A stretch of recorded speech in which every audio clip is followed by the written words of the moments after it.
Bismillahirrahmanirrahim. Assalamualaikum warahmatullahi wabarakatuh.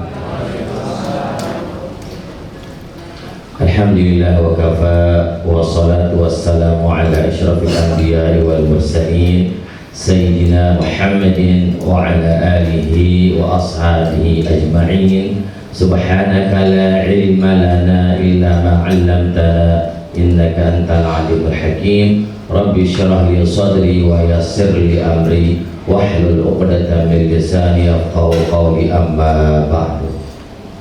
Yang kita sama-sama muliakan Bapak Ustadz Dr. Muhammad Udail Rahman, yang kita sama-sama muliakan Al Ustadz Khairul Anwar, yang kita sama-sama muliakan Al Ustadz Khalik. Bapak-bapak, ibu-ibu yang dirahmati Allah Subhanahu wa taala. Alhamdulillah wa syukurillah, pada siang hari ini kita masih diberikan kesehatan keafiatan oleh Allah Subhanahu wa taala, sehingga pada siang hari ini kita dapat melaksanakan, yaitu menghadiri manasikul umrah. Salawat serta salam tak lupa kita aturkan kepada junjungan kita Nabi besar Muhammad sallallahu alaihi wasallam. Jamaah umrah yang dirahmati Allah Subhanahu wa taala, insyaallah Bapak-bapak Ibu, untuk perjalanan kita menuju ke Mekah maupun ke Madinah, insyaallah besok ya ada dua program. Ada yang landing Madinah, ada yang landing Jeddah. Selanjutnya Bapak Ibu, yang perlu diperhatikan juga yaitu mengenai masalah istardah bil walidain. Sebelum kita berangkat, meminta keridhaan kedua orang tua kita. Kalau masih hidup kedua orang tua, minta ridho. Kalau sekarang mudah Bapak Ibu, walaupun orang tua di luar daerah tempatnya, tinggal kita video call, tinggal kita telepon, minta ridho kedua orang tua kita. Istardah bil walidain. Karena pernah terjadi sama seorang sahabat ketika melaksanakan ibadah haji. Bapak Ibu, ketika melaksanakan ibadah haji, pada waktu melafazkan niat, semua sahabat itu yang melaksanakan ibadah haji melafazkan niat, nawaitul hajja wa ahramtu bihi lillahi ta'ala. Terus pada baca doa, pada baca talbiyah, labbaik Allahumma labbaik, labbaik la syarika lak, labbaik innal hamda wan ni'mata. Cuma satu orang yang tidak bisa melafazkan kalimatun thayyibah itu. Satu orang, dia berusaha untuk membaca, tapi tidak bisa keluar suaranya. Lalu para sahabat ini bingung, kenapa kok ini satu orang yang tidak bisa melafazkan kalimatun thayyibah. Lalu seorang sahabat memanggil Rasulullah sallallahu alaihi wasallam.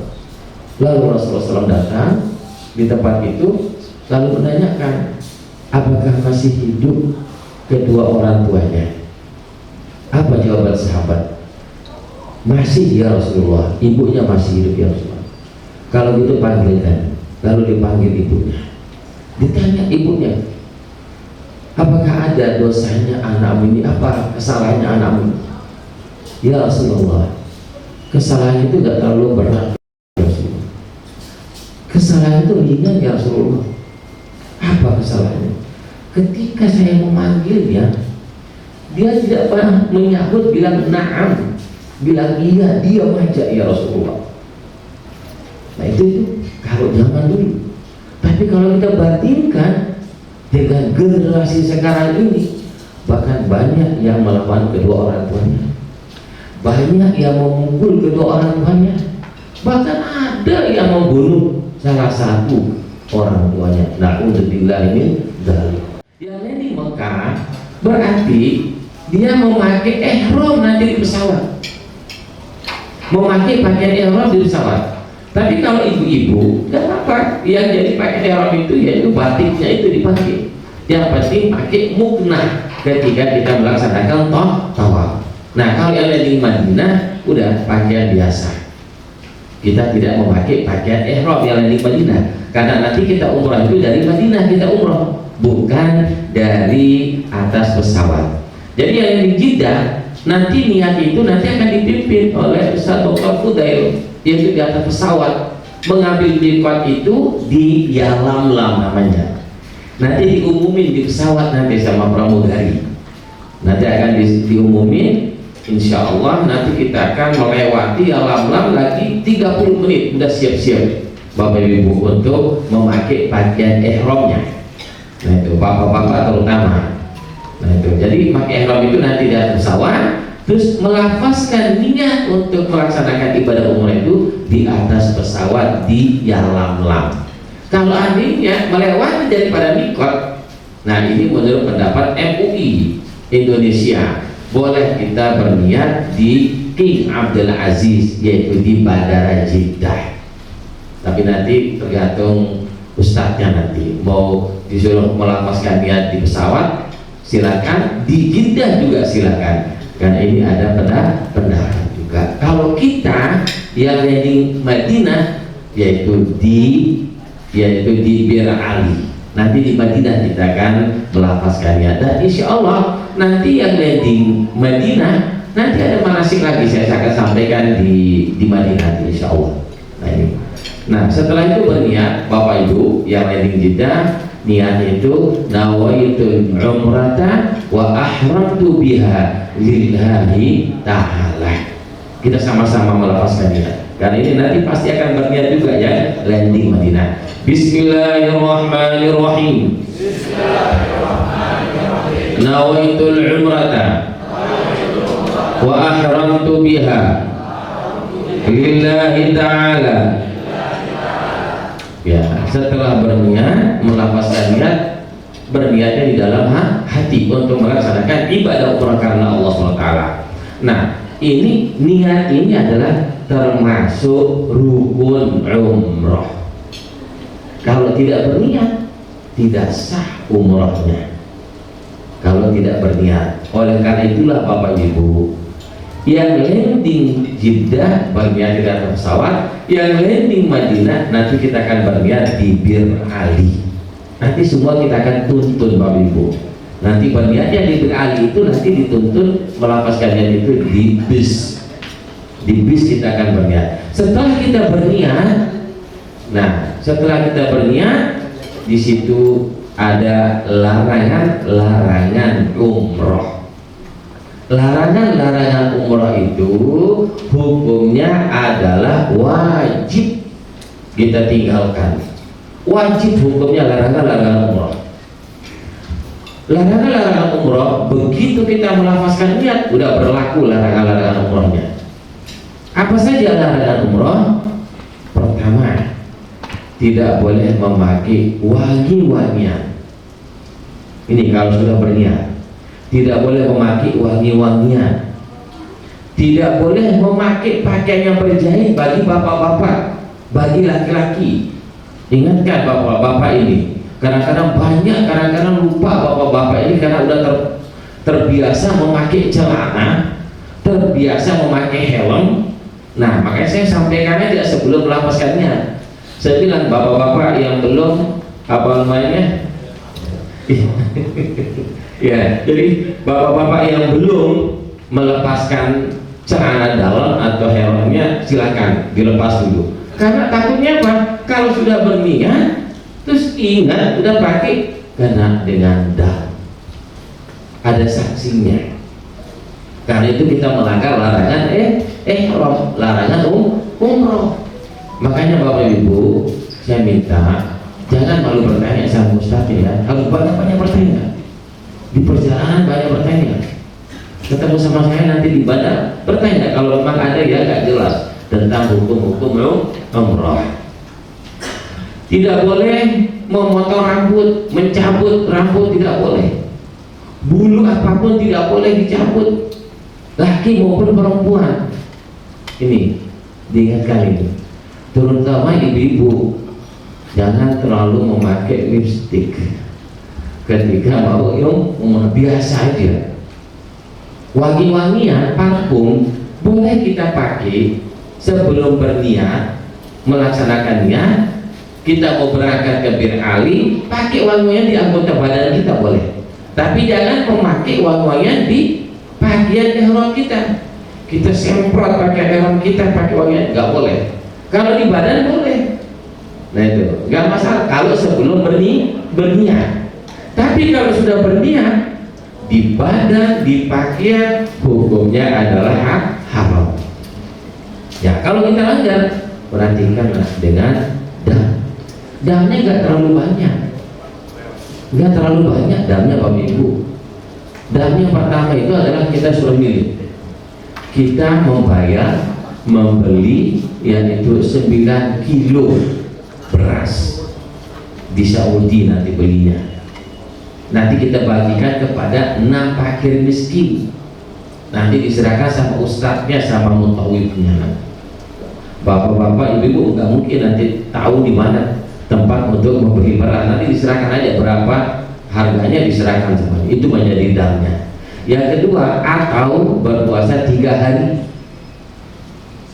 Yang 3 yaitu menyembelih 1 ekor kambing. Mana yang mau dipilih Bapak Ibu? Nomor 1, nomor 3?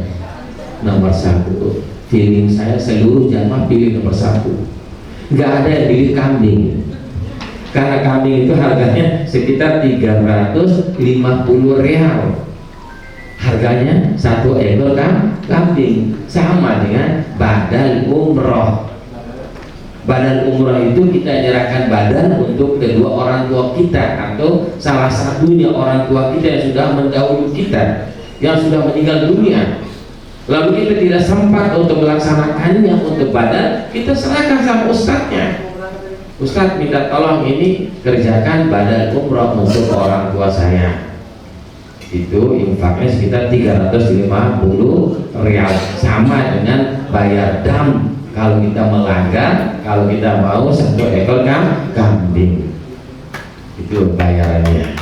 Nah, begitu sampai pas posisinya di Hajar Aswad, di situ kita istilah mengangkat kedua tangan. Bismillah, Allahu Akbar, Allahu Akbar, Allahu Akbar, walillahil hamd. Terus tapi jangan terlalu besar suaranya, kecupannya jangan terlalu besar, kedengeran sampai sama yang lain. Nah itu orang India sama Pakistan itu yang biasa seperti itu.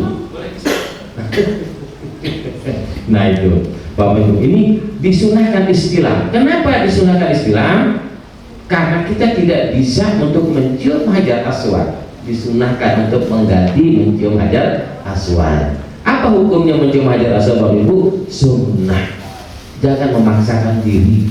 Kadang-kadang ada jamaah itu mengharuskan supaya bisa mencium Hajar Aswad. Nah, harus dia untuk mencium Hajar Aswad, karena itu hukumnya sunnah, bukan hukumnya wajib. Dan tidak ada hubungan dengan ibadah umroh kita, tidak ada. Lain halnya Bapak Ibu, kalau misalnya umroh pada tahun 80-an, waduh itu setiap 1 putaran mau cium 3 kali 4 kali, itu gampang mudah.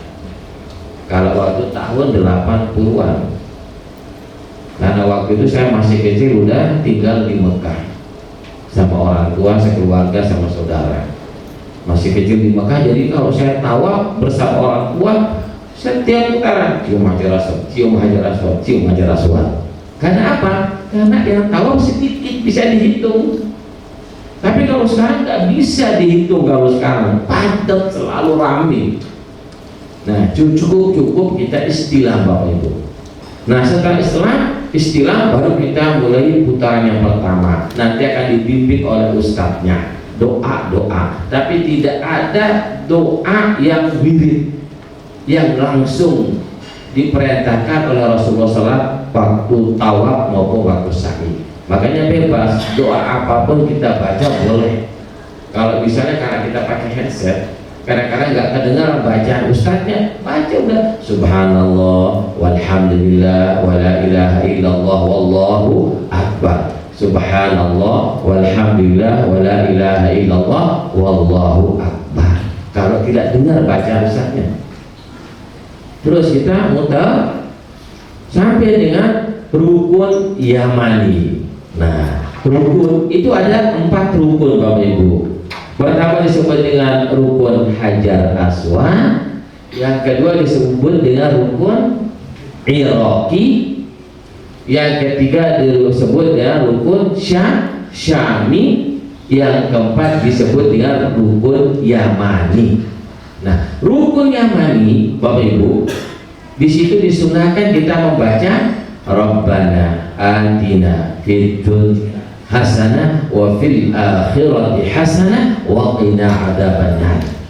Disunahkan baca Rabbana atina. Makanya seluruh jamaah dari manapun datangnya itu bacanya sama kita, yaitu semua sama. Orang India Rabbana atina baca, orang Pakistan Rabbana atina, orang Arab Rabbana atina. Dari rukun Yamani sampai dengan Hajar Aswad, kan itu disunahkan oleh Rasulullah SAW. Nah, di situ tempat diijabah doa Bapak Ibu. Ketika kita selesai membaca Rabbana atina fid dunya hasanah wa fil akhirati hasanah wa qina adzabannar, masih ada waktunya, kita belum sampai di Hajar Aswad, niatkan apa yang dihajatkan sama Bapak Ibu, diniatkan. Insya Allah akan dijawab oleh Allah SWT. Karena ada seorang sahabat bertiga ketika melaksanakan ibadah umroh maupun ibadah haji atau melaksanakan tawaf sunnah, ketika dia berada di rukun Yamani, diperintahkan oleh Rasulullah SAW untuk membaca Rabbana atina. Setelah Rabbana atina, niatkan hajatmu. Apa hajatmu, kata Rasulullah SAW? Tiga-tiganya ini niatkan hajatnya, dijawab, tuntaskan, diberikan hajatnya oleh Allah SWT. Tiga-tiganya. Nah, oleh karena itulah Bapak Ibu, ketika kita tawaf, jangan kita artinya tidak khusyuk. Kita khusyuk kayak kita sholat. Jangan kita main-main. Kadang-kadang orang banyakkan ngobrol ketika tawaf. Berbicara dalam tawaf gak ada masalah, boleh. Memang tawaf ini kesolah katanya. Tawaf ini seperti salat, harus dalam keadaan berwudu. Tidak boleh tanpa berwudu tawaf. Dalam keadaan suci. Suci apa? Pakaian kita, baju kita, ihram kita harus suci. Tidak boleh najis. Ini syaratnya sama dengan sholat. Kecuali bedanya dengan sholat itu adalah tawaf boleh kita berbicara. Kalau sholat tidak boleh. Ini hanya tempat perbedaannya. Sekalipun boleh kita ngobrol, boleh kita berbicara, tapi jangan kelewatan Bapak Ibu. Kalau hal-hal penting baru kita berbicara ketika kita tawaf. Perbanyak zikir, perbanyak membaca doa. Setelah baca Rabbana atina, baru niatkan apa yang dihajatkan sama Bapak Ibu.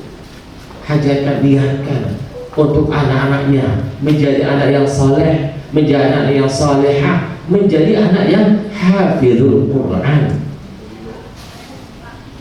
Kalau saya setiap tawaf, setiap berada di rukun Yamani sampai Hajar Aswad, satu saya niatkan, anak-anak saya menjadi hafizul Quran. Karena ini nanti yang menyelamatkan kita, anak-anak kita menghafal Al-Quran. Kalau anak-anak kita menghafal Al-Quran, dia akan memberikan syafaat kepada 7 keturunan. Nih, jangan berpikir Bapak Ibu, oh saya tidak menghafal Al-Quran, mana mungkin bisa anak saya menghafal Al-Quran. Keluarga saya tidak ada menghafal Quran, enggak mungkin. Tidak ada istilah enggak mungkin.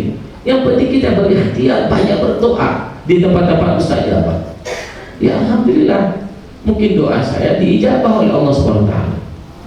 Anak saya menghafal Al-Quran ketika umur 12 tahun, ada yang 13 tahun. Saya doakan semuanya untuk menghafal Al-Quran, karena nanti itulah menjadi bekal kita sebagai orang tua, sebagai ayah. Bahkan nanti kita akan diberikan mahkota oleh Allah SWT yang tidak diberikan kepada orang lain kecuali karena menghafal Al-Quran anaknya. Itu Bapak Ibu. Maka saya tetap berdoa. Berdoanya itu aja, supaya anak saya, cucu saya menjadi penghafal Al-Quran. Sebagaimana dulu ayah saya berdoa Seperti itu doanya, anak-anak saya menjadi penghafal Quran dan cucu saya menjadi penghafal Quran. Alhamdulillah banyak yang menjadi penghafal Al-Quran.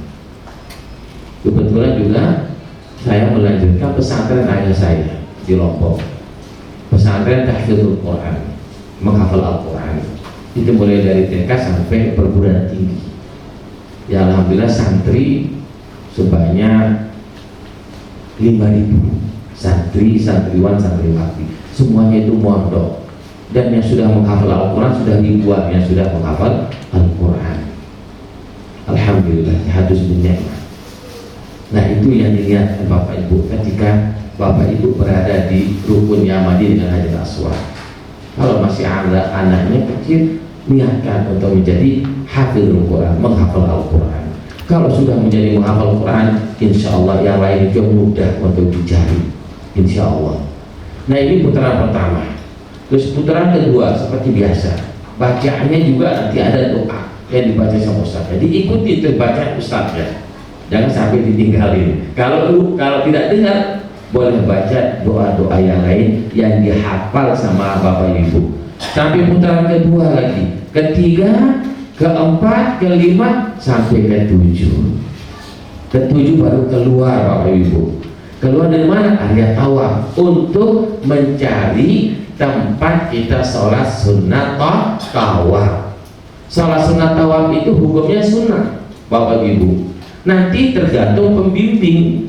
Misalnya yang bawa ke Madinah, saya nanti akan membimbingnya. Kita cari tempat yang sepi, tempat sepi untuk aman untuk kita melaksanakan sholat sunnah tawaf. Sholat sunnah tawaf itu Bapak Ibu niatnya adalah usalli sunnat tawafi raka'ataini lillahi ta'ala. Setelah itu kita berdoa, nanti dipimpin sama ustaznya. Setelah selesai berdoa, disunahkan mencari air Zam-Zam. Kita minum air Zam-Zam, itu disunahkan. Perbedaan air Zam-Zam dengan air yang lain itu jauh sekali perbedaannya. Air Zam-Zam itu adalah menjadi obat. Air Zam-Zam menjadi obat segala penyakit, dan disunahkan juga untuk kita minum air Zam-Zam. Kalau di Indonesia susah kita mencari air Zam-Zam, harus kita beli. Itu pun yang kita beli itu banyak yang palsu, bukan asli. Hati-hati Bapak Ibu. Tapi kalau di Mekah Madinah nggak ada yang palsu, asli semuanya air Zam-Zam. Waktu tahun 80-an sampai tahun 90 enak kita bisa nimba. Lalu kita lihat sumurnya waktu itu di bawah, di dekatnya makam Ibrahim. Jaraknya antara makam Ibrahim dengan bawah air Zam-Zam itu sekitar 4 meter kurang lebih. Di bawahnya itu tempat air Zam-Zam. Kalau dulu masih terbuka, bisa kita turun ke bawah untuk melihat air Zam-Zam. Air Zam-Zam itu bayangkan dari tahun berapa? Dari sejak Nabi siapa? Ibrahim. Udah tahu berapa tahun, berapa ribu tahun udah. Air Zam-Zam sampai sekarang tidak pernah berkurang. Yang minum sehari jutaan orang yang minum. Itu termasuk salah satu mukjizatnya. Nah sampai sekarang, kalau dulu kita bisa lihat air Zam-Zam sumurnya lumayan besar sumurnya. Bahkan kita nimba dulu kalau mau minum mandi pakai air Zam-Zam itu kita nimba. Belum ada mesinnya waktu tahun 80-an.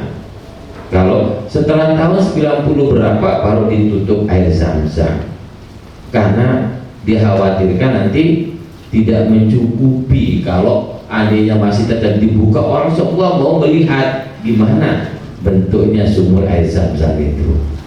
Nah ini kelebihannya kalau kita hidup dulu ya, pernah diam di Mekah dulu. Nah setelah selesai kita melaksanakan sunnah tawaf, disunahkan untuk minum air Zam-Zam. Semua kita akan mencari air Zam-Zam. Sebelum kita minum air Zam-Zam, kita berdoa Bapak Ibu. Disunahkan berdoa. Apa doanya air meminum air Zam-Zam? Allahumma inni as'aluka ilman nafi'an wa rizqan wasi'an wa shifaan min kulli da'in. Rukun umroh yang ketiga yaitu melaksanakan sa'i. Sa'i dari mana kita mulai sa'i, Bapak Ibu? Mulai dari Bukit Sofa. Kita naik ke Bukit Sofa. Kalau sekarang enak Bapak Ibu, naiknya itu pakai marmer Bukit Sofanya. Kalau dulu asli nggak bisa kita naik. Hanya yang bisa naik laki-laki, yang perempuan kadang-kadang nggak berani naiknya. Kalau dulu, karena masih original, masih asli dia batunya. Kadang-kadang licin, tapi sekarang enak udah ada pakai marmer, bisa semua orang naik. Kita naik di Bukit Sofa, di situ kita berniat untuk melaksanakan ibadah apa? Melaksanakan sa'i, sekalian menghadap ke Ka'bah.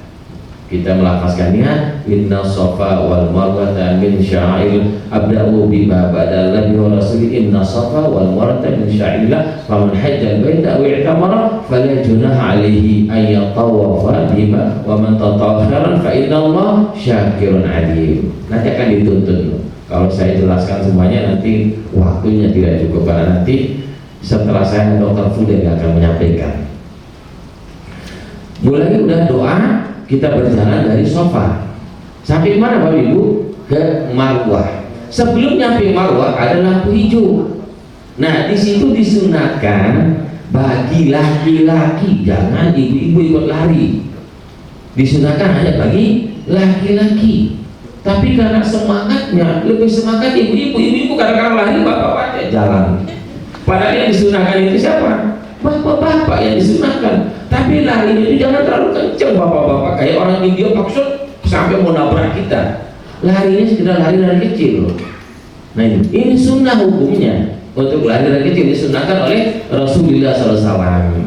Nah itu, jadi disunahkan dari lampu hijau sampai lampu hijau. Ada doanya, Rabbighfir warham wa'fu wa takarram wa tajawaz amma ta'lam innaka ta'lamu ma la na'lam innaka antallahul a'azzul akram. Nanti diikuti bacaannya sampai lampu hijau selesai, zikir sampai dengan masuk naik ke Bukit Marwah. Berapa hitungannya? Satu putaran.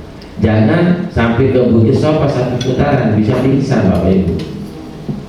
Jaraknya antara Bukit Sofa ke Marwah itu 700 meter, bahkan 750 kayaknya.